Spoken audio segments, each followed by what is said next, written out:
Hello everybody and welcome back to Mutti Plays Pokemon Sapphire version. Today we are going to explore a bit of Route 119 and... yeah, 119. Woo!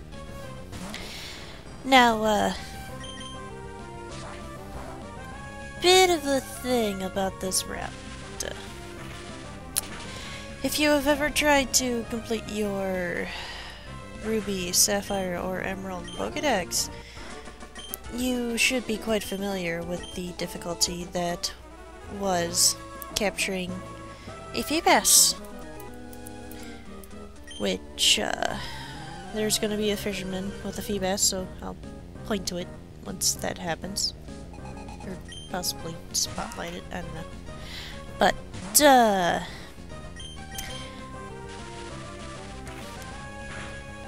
basically, what they did with Feebas to catch it.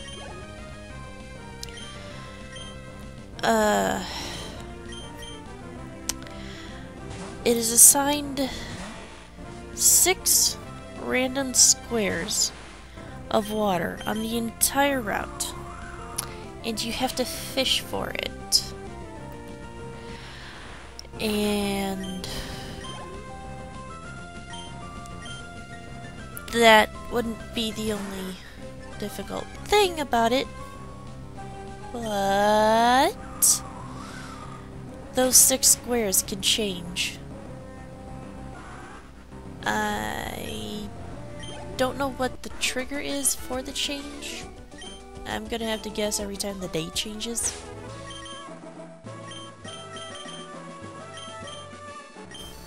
And,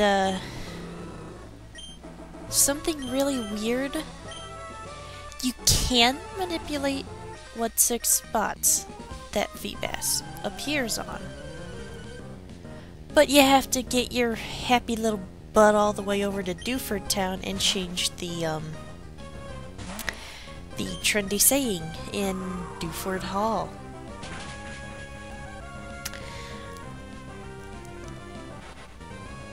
Why? Why? Why make it so needlessly complicated? But I wasn't personally able to catch one myself in Gen 3, but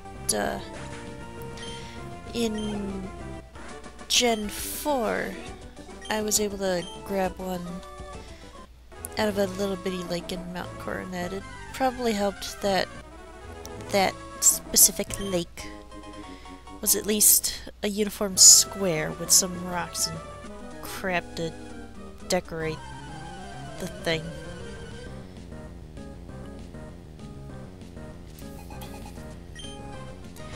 And I'm not sure, but I think they lowered it to 4 squares in that little bitty lake in Gen 4. So, oh, and also you could not catch it with anything but the super rod.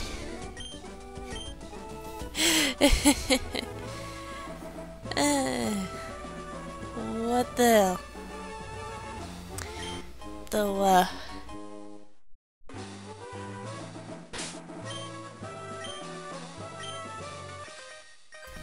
I did like,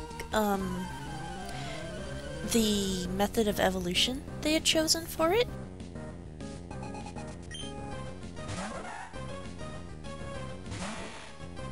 Which is pretty much, you feed it a bunch of blue puffins until it becomes pretty. Though, do be careful if the Feebas you end up catching happens to hate dry Pokeblocks, then you're SOL for getting that thing to evolve. In Gen 3 you had to feed it Pokeblocks. Gen 4 you had to feed it Puffins. Same flavor, so not too much difference. And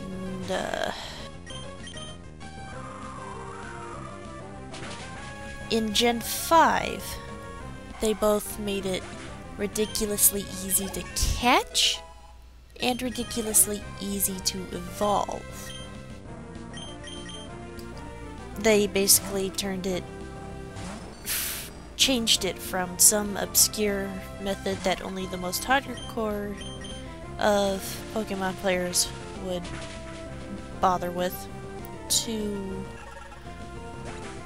something as simple as trade evolving. You have to trade it with this pretty bluish purple scale. More on the purple, I would say. And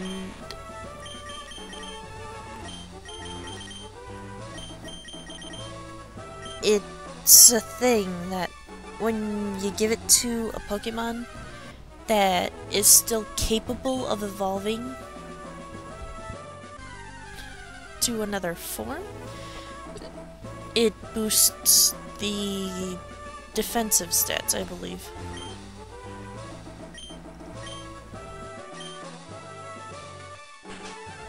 So, interesting little thing. Though,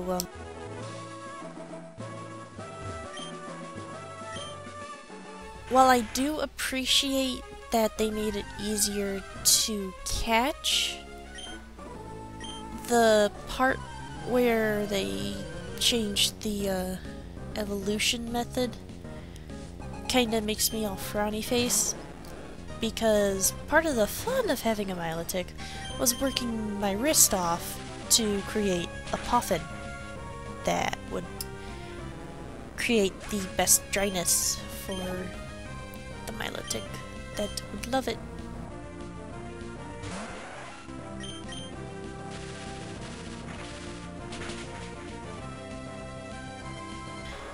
So now that it's just a trade evolution, that just kind of devalues it.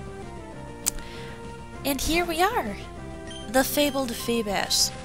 Pure water type, so it's weak to grass and electric attacks. Functionally, it is quite similar to Magikarp, though if you're good with Pokeblocks, you could evolve it as soon as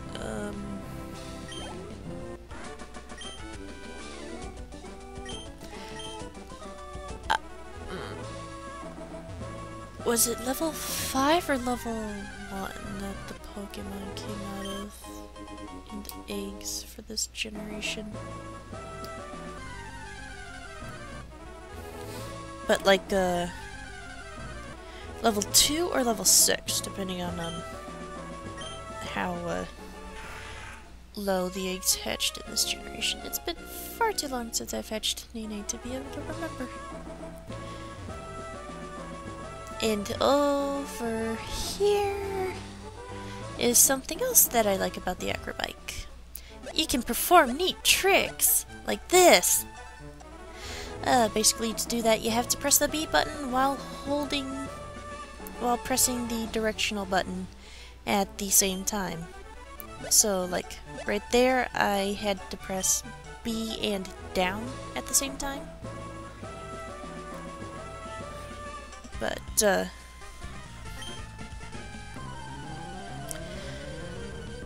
yeah, Acrobike, all sorts of neats and tips and tricks and wheelies and hopping to the side and all sorts of fun stuff.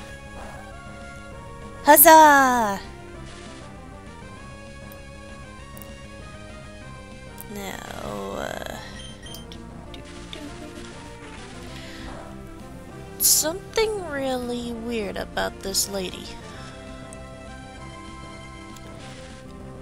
I don't know exactly why,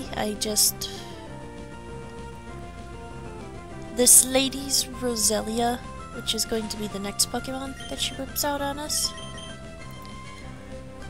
For some reason it just sticks out in my mind that this specific lady has a Roselia.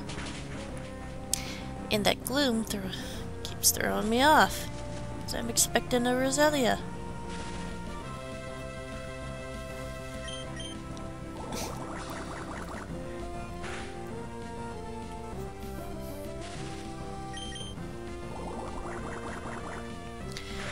And, I think it's because it is the first time I've seen the move Grass Whistle. Which,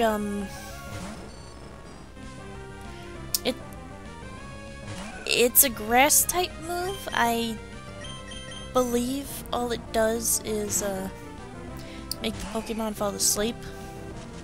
But,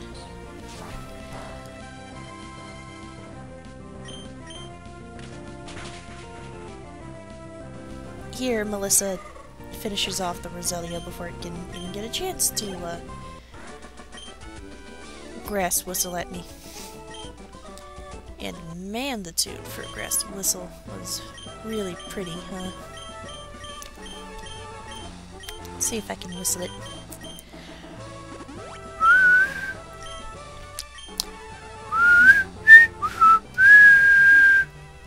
Something like that. I do apologize if that was really, really loud.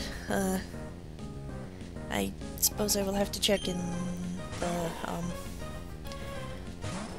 when I check to make sure that the commentary is lining up with the footage right, that whether or not it's loud. And if it is, I might put a warning, but if I neglect to put a warning and it's still too loud anyways, do be sure to leave a comment and I will put up an annotation warning about the loudness of the whistle.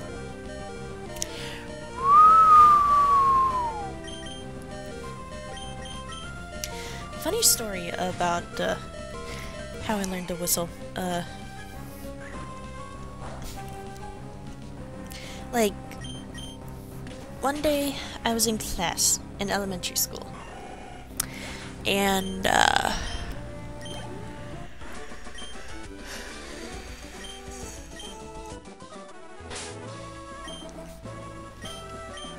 had a really big urge to yawn, and for some reason I got the impression that my yawning would be much too loud. But I couldn't stop the yawn, so I puckered my lips up into a circle. And,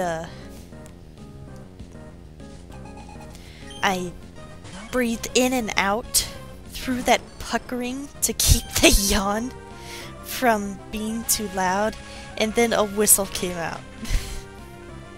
And that's how I learned to whistle. I was such a weird kid.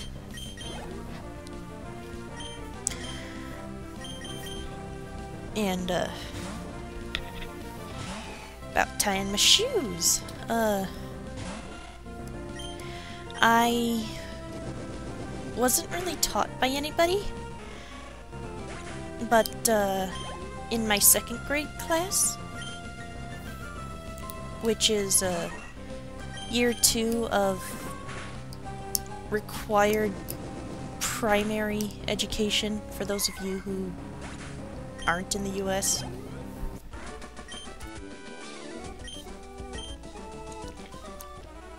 Like, for little 8-year-old kids and stuff. I think I was 8 when I was in second grade. I don't know. But, anyways. Every day, one of the students would, tie these shoelaces that were on these little paper bears that were tied to a billboard. And, oh! Tropius, or Tropius, however you want to pronounce it. Grass flying, double weak to ice, normally weak to fire. I'm not confident that it's weak to electric. think that's it. And, back to the shoelaces. So little, colorful, shoelaces on these bears. I think, they were at bow tie level or something.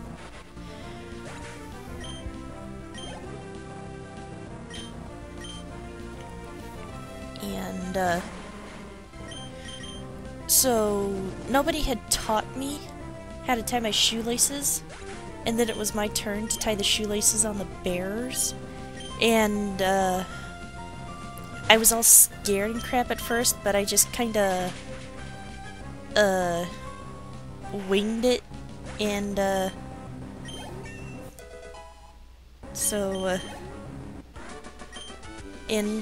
it worked. It looked fairly close to, what other people did with their bears, but, something weird about, that I found with, how at least people in my area were taught to tie their shoelaces, like, how you grab the one lace, loop it around the finger, and then do some fancy maneuvers to get the other lace to be looped while pulling it through to make the knot, when I was just looping both laces around the finger, grabbing one and then doing the loopy-loop thingy. I just found the other method much too overly complicated for my tastes. So huzzah for me teaching myself to tie shoelaces. Like, I was given Velcro shoes up to that point, because I did not want to tie my shoes. But we are going to run short on time in about 20 seconds. So enjoy me going through my items and walking up to this Team Awkward Grunt. And I will see you next time on Mutti Plays Pokemon Sapphire version. See you then!